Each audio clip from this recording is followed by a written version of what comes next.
Hello, I'm Emily Elias. And my name is Tom Wiggins, and this is Desert Island Dips, the podcast where we pit condiment against condiment and ask if you, yes you, were trapped on a desert island, which 5 dips would you take with you? Very Radio 4 to start out with. Don't actually have a choice though, do you? We're deciding. No, we're Never do really. Participatory list of 2 people that you you don't necessarily tweet us your input, friends.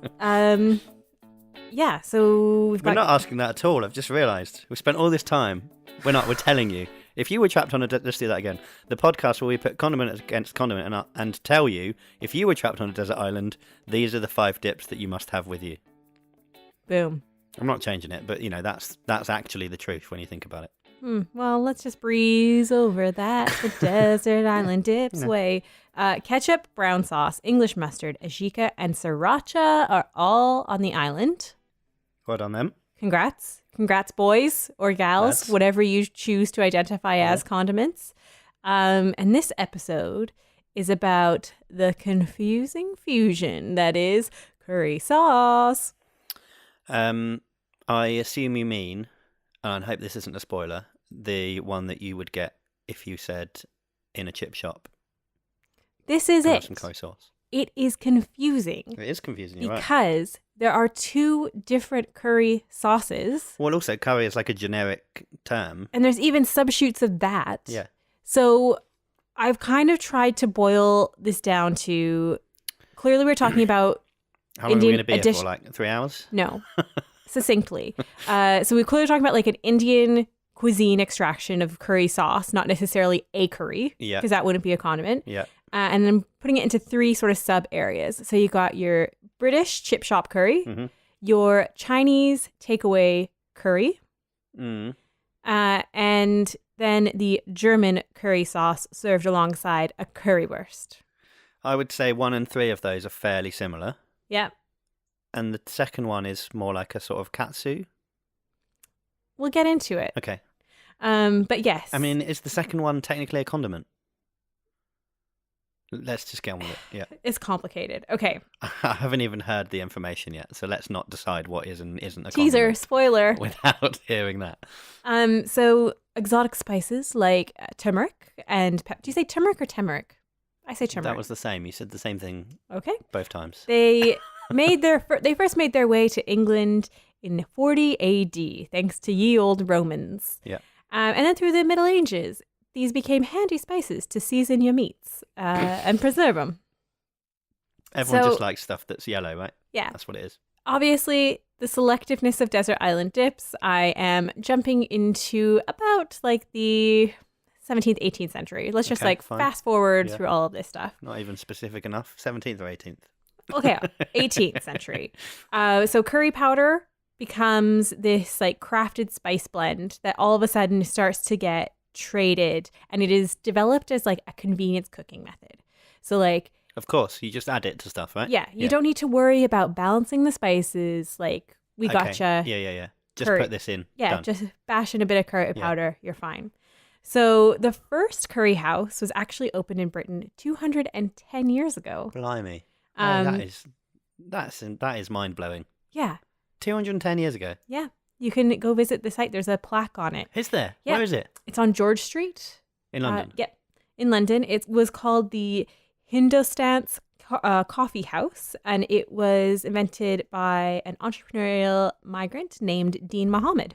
Okay. So it was called a coffee house, but it was a curry At the place. time, there was a handful of coffee houses that would serve curries and like their usual food, and that would kind of be like, like a Victorian like spot lunch place. So you go have something to eat, and then that would then get kind of like ciphered down into recipe books, and women would start wanting to make the same food as these places. Yeah, and so it would just kind of like blend into the subculture. And we also, within England, had this time where people had been going to India as a part of colonialization and then coming back. So they were bringing some like recipes and foods back with them. So it was kind of... Piccalilli, for example. Exactly. It was kind of like Exactly. I'm building off of your knowledge. And one of the great women of this time who helped document this, as we talked about, was Hannah Glasse. Good old Hannah. Hannah Glasse, 1774. She wrote the book called The Art of Cookery. I did a bit more digging into Hannah Glasse because her story is really cool. So she was born in Holborn in 1708. Mm-hmm. She was an illegitimate daughter of a really rich gentleman. And so she was sent up to Northumberland to basically live in his like kitchens. So like, but to keep a secret. Yeah. So she kind of grew up working class within the household, but in actual fact. But she kind of got the taste of what it was like to have sort of this like rich life. She didn't really like know where she fitted. Mm-hmm. Fit. So she ended up getting into a bad marriage at the age of 16 to a soldier of fortune. I mean, I feel like any marriage at 16 is not going to be a good one. No. And this guy, John Glasse, sounded like he was... Sounds like a soldier of fortune. He sounds like a D-bag. And she then she moved with him to London, and she had to live in much reduced circumstances. Right. And they had 10 or 11 children. It's not really clear how many. Yeah. And then at the age of 39, she had to publish this book out of necessity because the husband had basically screwed her over financially, and they needed to like figure out a way to keep like the family going. Yeah. And she's the first line of her cookbook says, "I believe I have attempted a branch of cookery that nobody has yet thought worthwhile to write upon." And she was right. She basically made herself a little cooking empire. Was this the one where it was like the ingredient, it was all about being able to cook it if it didn't matter about your social class, right? Exactly. Okay, she wanted to basically make like convenience cooking at home. So she was like your Nigella Lawson. It's more, is it not more your Jamie Oliver's Meals in Minutes or whatever it's called? Yeah. Or a Rachel Ray. I don't know. That's an American version of it. Right. But again, although she was the OG domestic goddess, she had a bit of Martha Stewart in her. And some bad business decisions meant she got sent to debtor's jail. Oh, no. So she's got sent to the clink, and she had to sell the only valuable possession she had to try like get out, which was the copyright to her cookbook. Oh, no. And she was transferred to a prison, and there's no record of her release date, but the only like documentation says she was a freed woman by the 2nd of December, 1757. And she just disappears after that. So maybe she died? Like they went underground? Who knows? But it's like she had 11 children. She didn't seem to want to get back in touch with them.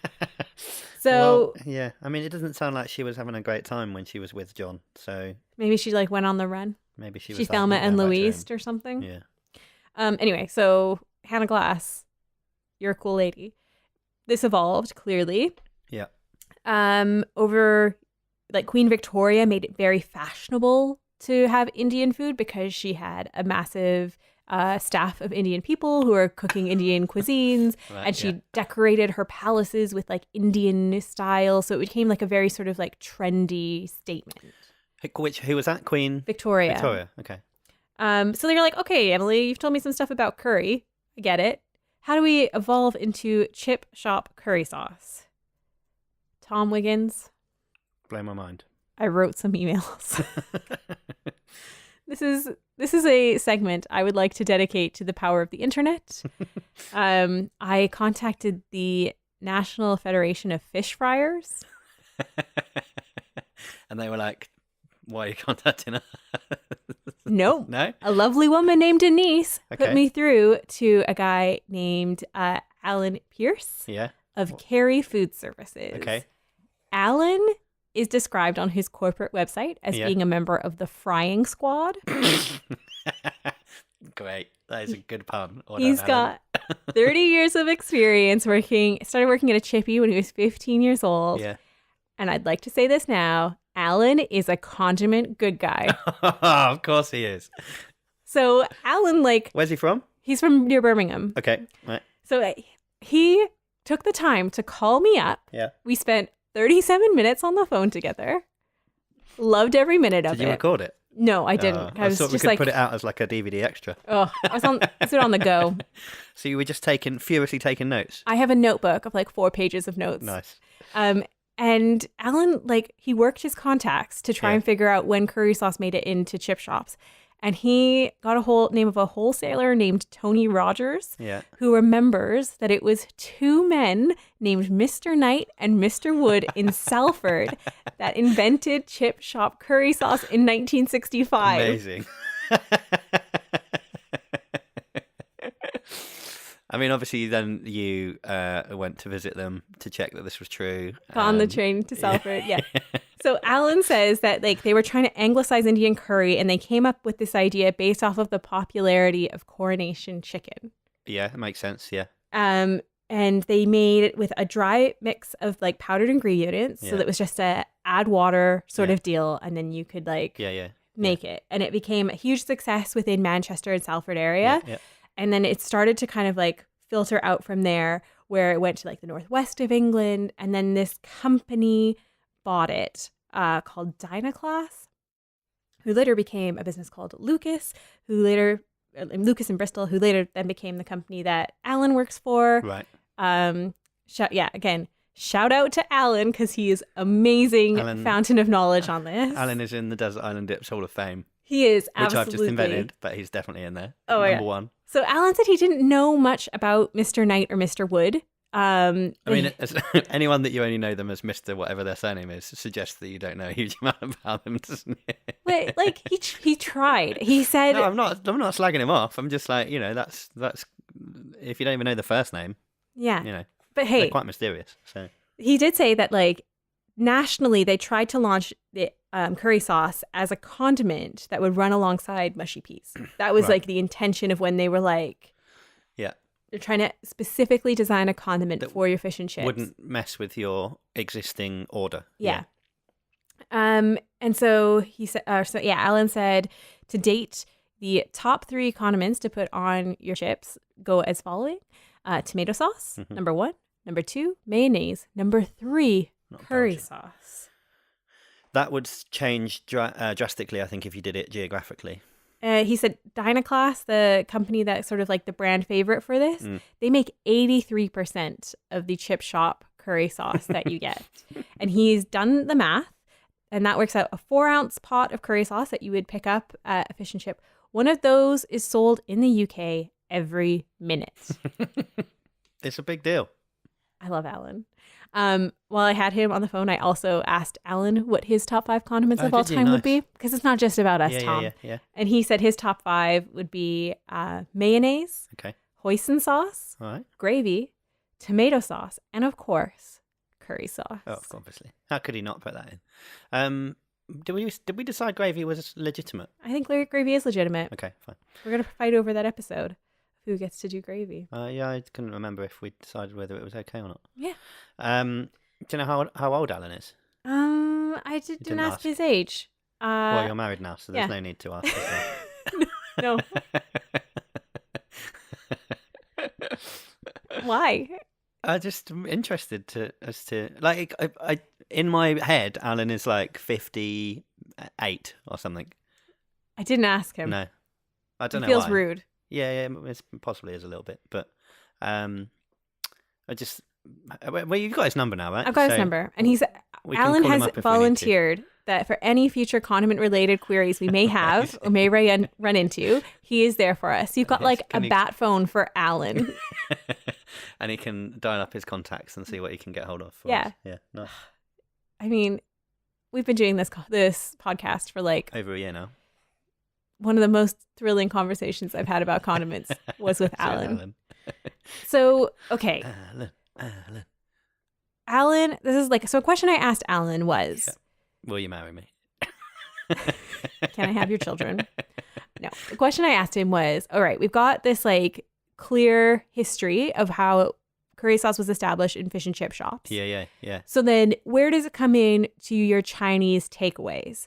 Because this is like something foreign to me. So as a Canadian, I will try to explain it to an international audience. Well, you can go into a chip shop and you ask for curry sauce with your chips. Mm-hmm.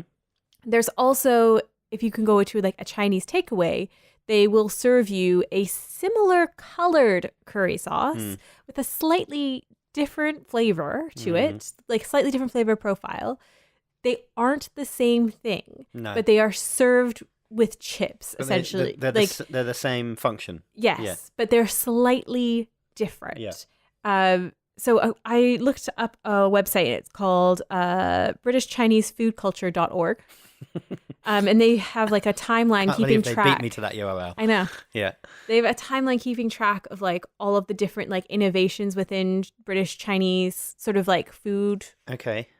Like whatever culture. I guess that's the name of the. Yeah. And it says in the late 1950s, they started serving like sweet and sour dishes, omelets, and curry dishes started to appear alongside Western dishes. Okay. So I asked Alan about this and I was like, are they the same thing? Like what came first, chicken and the egg? He was like, night and wood came first. Mm. And basically, I think this is how I'm understanding it. He didn't say this necessarily, but like with the influx of like Chinese immigrants into this country, they decided they were going to set up restaurants. They ended up buying fish and chip shops that they still wanted to maintain that like loyal customer that was already going to it. Been going there before. So they put a Chinese menu alongside a fish and chip one. Yeah. And then when it came to making this Chinese curry, they didn't necessarily go for the like British way of making it. Yeah. They improvised their own. So because there's such a thing as Chinese curry already. So they kind of So my brother-in-law, because I'm a married lady who has a brothers-in-law, Dave, his parents and aunts and uncles ran a Chinese chippy in Essex. Mm-hmm. And I asked him about it, and he said that his family recipe is, to this day, a guarded secret. Yes. There are fruits, veg, flour, curry powder, and some spices. He would not give me... But wouldn't say what the specifics were. No, I mean, sometimes it's about how you combine them as well, isn't it? So, you know. And then he texted his sister, and his sister said she admitted that like later on in the lifespan of their family's fish and chip shop, they did buy in a store-bought version, like save time. Like they got a lot going on. Yeah. And Alan says that is made by a company called KJ's. They are based out of Suffolk. Okay. But it isn't, again, while it may share the same color, it is not the same thing. It's not the same stuff. Yeah. Okay. I learned so much. Okay, isn't it? Well, I mean... And now, to throw like another... I'm surprised that this conversation only lasted 37 minutes, because it seems to me that it could have gone on for hours. And possibly very nearly. Very fallen in love. Now, to throw another like wrench into the system, German curry sauce. Yes. So. Currywurst. Yes. Yeah. Goes with your currywurst. So this has nothing to do with chip shop curry sauce or Chinese curry sauce. Okay. So what it is essentially, after the war, it evolved. Thanks to a woman named Herta Heuwer. Sounds like it was alive. Isn't it? Correct me if I'm wrong. It started moving on its own. So 1949, post-war Germany, there's a Berliner named Herta Heuwer. Doesn't that mean a donut? That is her name, and it's not donuts. No, a Berliner. Oh, I don't know. There's that whole Ich bin ein Berliner or whatever, isn't there? Do you know that story? There was one of the presidents of the States went to Berlin and he said he wanted to say I am one of you, and he said I think he said Ich bin ein Berliner, which means it's a particular type of donut, I think. So he basically went up there and said I am a donut, whereas I think it should have been Ich bin Berliner or something like that. Well, which politician isn't a donut these days? You come for the condiments and you stay for the satire. Look up that story yourself, because I can't remember all the full We're not here to Google details. For you. We're just here to tell you the things that we loosely researched earlier. So Herta is this, sounds like a good lady. I don't know. So like she struggled to make ends meet in post-war Germany like a lot of other people. Yep. And there was a system of like bartering that was going on. And like you had Berlin at this time being a occupied sort of sectored territory. Yep. So there was lots of like they would see the Americans eating like steak with ketchup, and so that they couldn't afford steak. So they were having sausages, and then she bartered somehow traded got stuff off the black market. Yeah. Some curry powder from some British soldiers. I'm going to say soldiers, but maybe they were just like admin guys who were British. Yeah. And September 4th, 1949, sitting in her little stand, Is this the day she invented it? Yep, she deep fried a sausage. She put some ketchup down, and then she sprinkled on some curry powder, and she sold the first currywurst. I was going to say when you said that they are not connected, they are very different. Yes, the only connection is ketchup, curry powder. Yeah. It's a curried ketchup rather than specifically a curry sauce, really, isn't it? So, yeah. Yeah. And so she did this in West Berlin. Yeah. And as you would know, John Lyons and I recently got back from Berlin. Yeah. So I thought, I want to look up this restaurant. And originally I was going to go to Berlin. I was going to go to the Currywurst Museum. But why wouldn't you? Because why not? Why else? I mean, what I mean really by that is why else would you go to Berlin? Yeah. And then was super disappointed to find out it closed 1 month before I arrived. Oh, no. So I had to go Surely not through lack of visitors. I don't know. They seemed like nice people who had a passion for a sausage. So I used the power of Wikipedia. Yeah. And I figured out where this woman's place of business was. Yeah. And I'll just play you this. Okay, so we've traveled over 30 minutes from East Berlin to West to a small Asian supermarket that is called Amazing Oriental. To stand in front of a pewter plaque that says Herta Heuwer. Is this in German? I can't read German, but I'm going to go with the creator of chill-up sauce, inventor of... It's the picanti chill-up, so that's the spicy chill-up sauce for the invention. That's got to be invention. Weltwild? Something currywurst. Efrand. Should have Google Translate. I think they call her a genius. Einweg genius. She invented tradition and she's a genius, I think it says. I'm so glad you can read more German than I can. She invented tradition. Well, I'm not glad that my beer's worn off.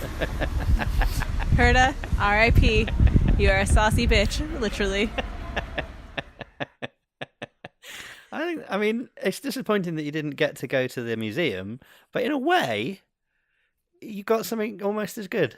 I dragged my sobering up husband to a Chinese supermarket. We didn't go in the supermarket. We stood outside it. I need to go in. Looked at the plaque. Did you take a picture of it? Oh, I took pictures. How many pictures? I took videos. I'm pointing. I'm serious. I'm smiling. I'm not.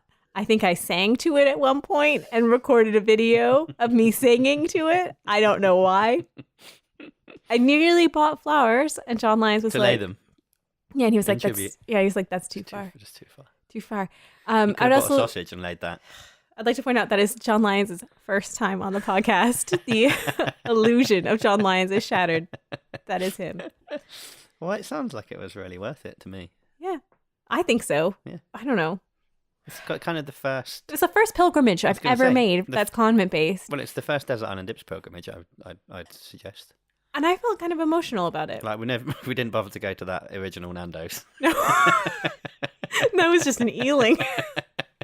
And that George Street that you mentioned earlier on, where the first curry house was, that's what's it, Marble Archway, I think.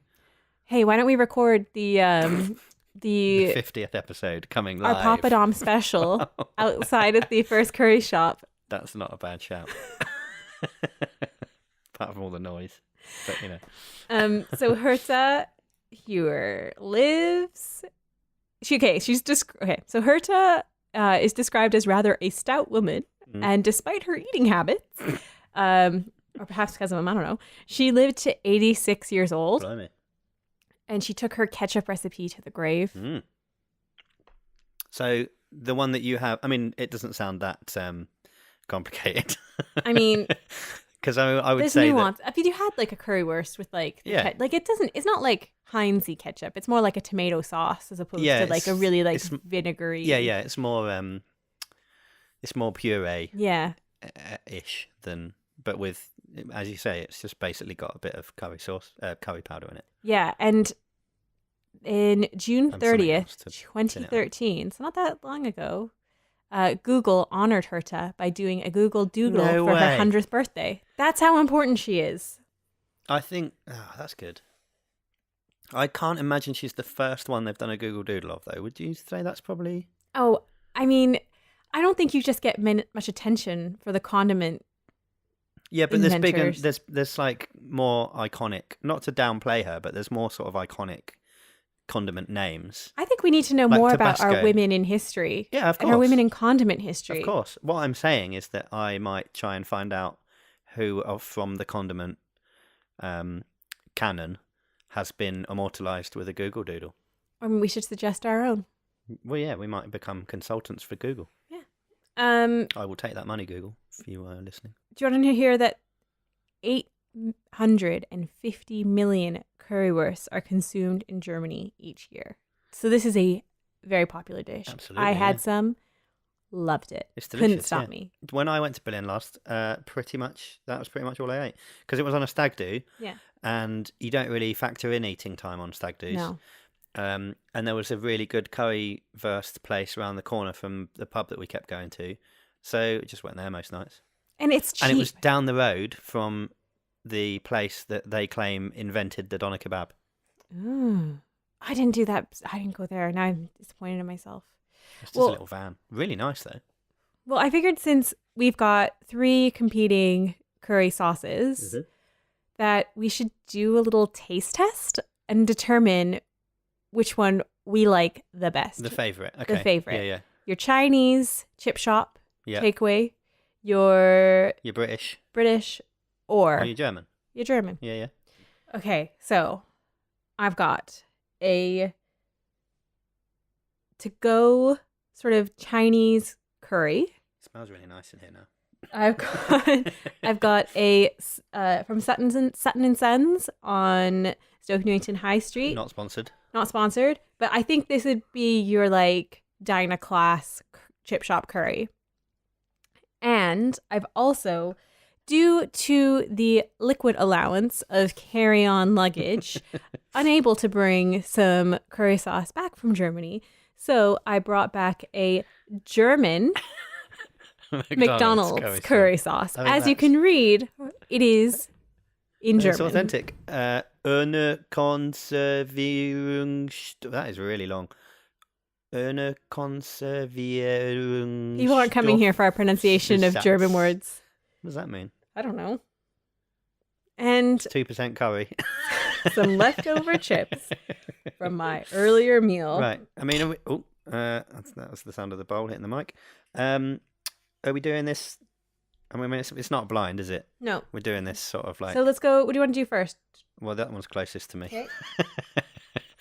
Go for it. That's Chinese, right? That's the Chinese one. Oh, actually, no, I don't want to do that one first. Chinese. Let's go Chinese. Okay. What does that taste like to you? It is different. It's obvious. I mean, I haven't had the British one yet, but I know what that tastes like. It is noticeably different. It's fruitier. You can feel it's got more like fruit and it's fruitier. It's got more fruit. Veg in it, I would say. It's not as thin. It's very thick. The thing about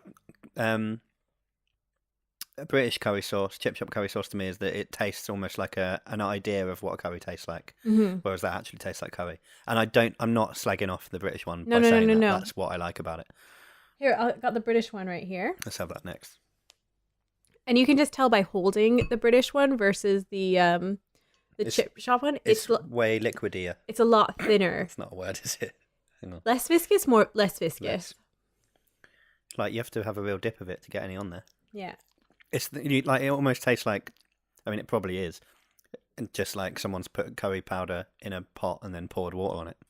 Yeah, it tastes a lot. Which is probably what it is. It tastes a lot pretty much thinner, and the Chinese one tastes more, almost more substantial. Yeah, there's like almost more. I don't know how to describe it. This is why I'm not paid to do this. I mean, we're not the greatest foodies in the world, but like if you had a choice between, There's almost a smokiness to it. yeah, like a paprika-y sort of like yeah. less. There's like, and neither of them are very hot. Like there's no chili. No, there's no spice really there. It's like it's the flavor of the curry powder that you're essentially tasting.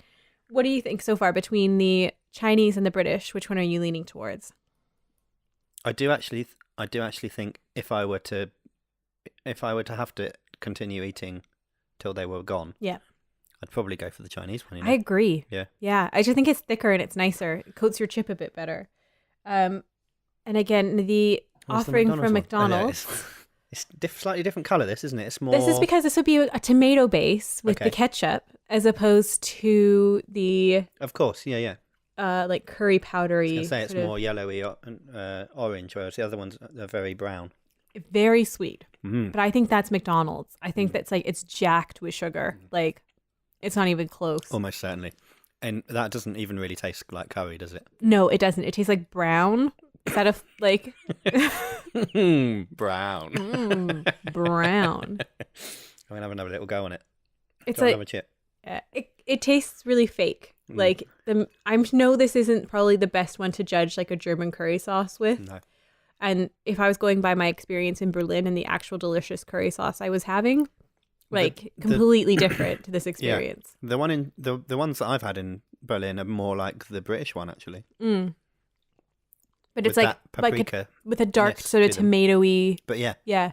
I think my least favorite is the McDonald's curry sauce. Yeah, defo.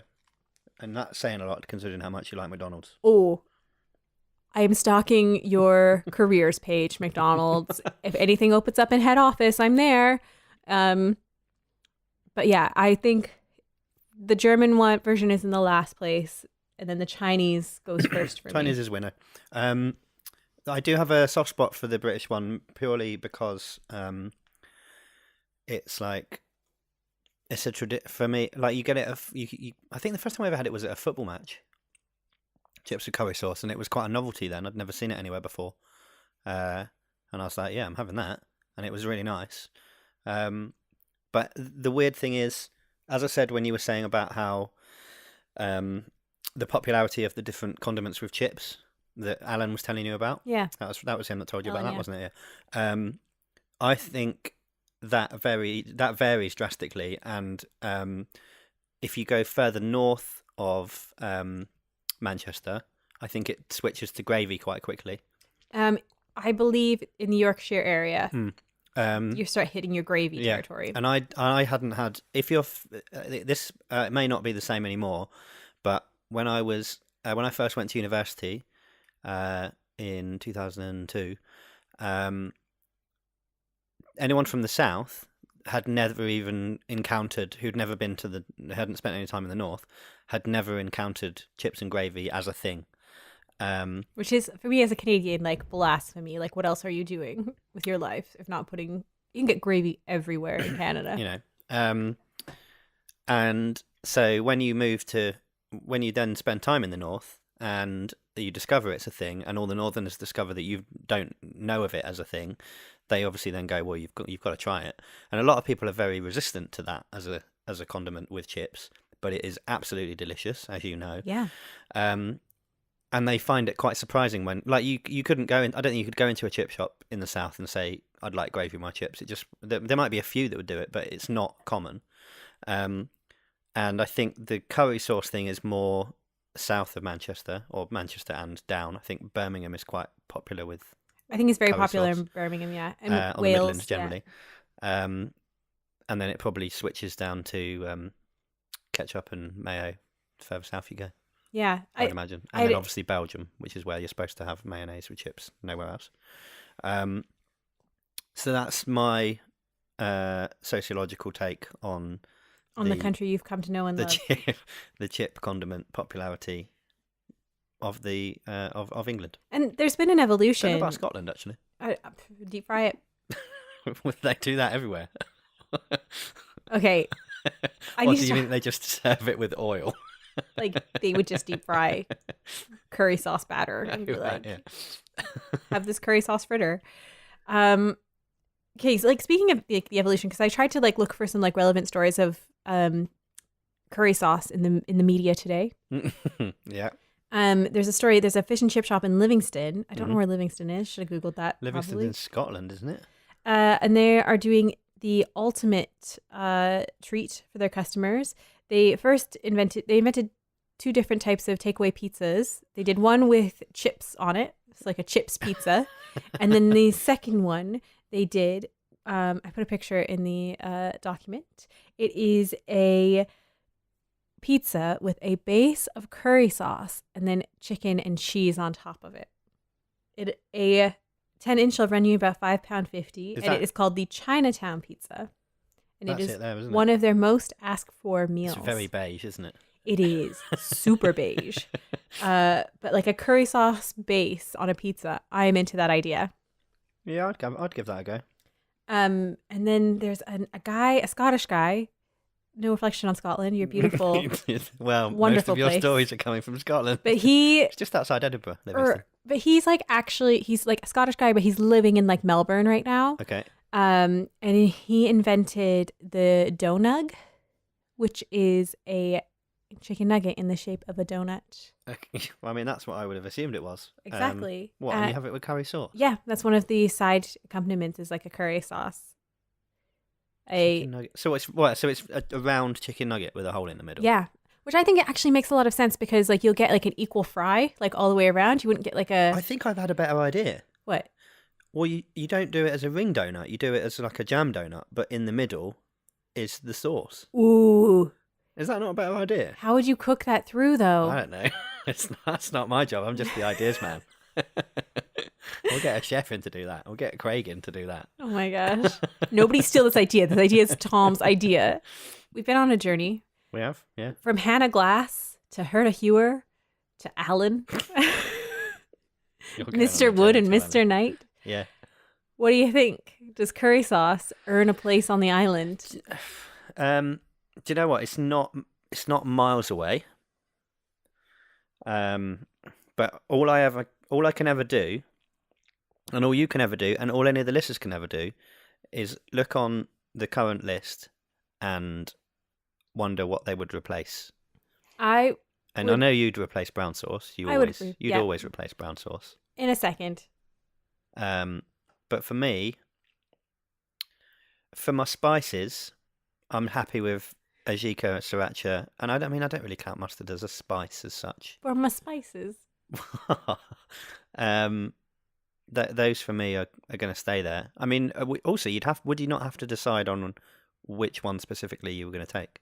Well, I mean, is it a catch-all curry sauce with both? I think it would. Both branches of the non-related curry sauce family. It's like we're not. It's like dating somebody with the same last name as you. It's like, oh, it's a coincidence, but we're not related.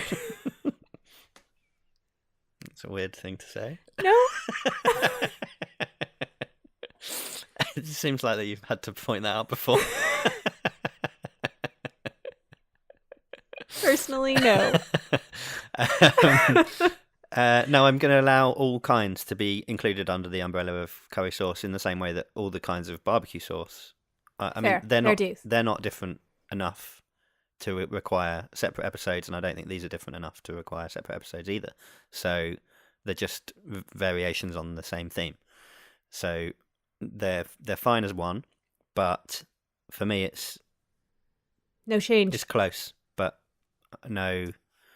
Well, the cigar is the saying, isn't it? But I can't think of anything more. Can witty. We make a photo gallery of Alan? Well, Alan, if you're listening, send us some family photos and we'll see what we can do. I was going to say a photo gallery of condiment good guys. If he's going in the Hall of Fame, we do need a picture. And yeah. Include Alan in that. Defo, yeah. I'm sorry, so sorry. Like, this man answered his phone to me and did not realize it would turn into this. Like, hero worship. Yeah, it was going to be this weird. I am sorry. We've just never had anyone be so helpful, have we? That's not true. We've been talking for ages. So let's stop. Fine. Good enough segue to sing. Follow us on Twitter. Follow us on Instagram. Follow us on Facebook. Follow us on. Start talking there. Wherever. The internets. Email. Follow us on email. desertislanddips@gmail.com. Twitter is single dip. Desert Island Dip. Facebook's plural. Yeah. And Instagram also plural. Did we do Instagram last time? Yes, we did. Yeah. Thanks very much for listening. I can't promise that every episode is going to be as informative and well researched as this one. Yeah, because I can't promise. I only do half of the episodes. Yeah. But just tune in every other time. Then you'll get that kind of level of. Hey, Tom, don't put yourself down. We're in this together, and you do a great job. And I'm dragging it down. No, you do a great job. I won't have you talk this way. Thanks very much for listening. Goodbye. Bye.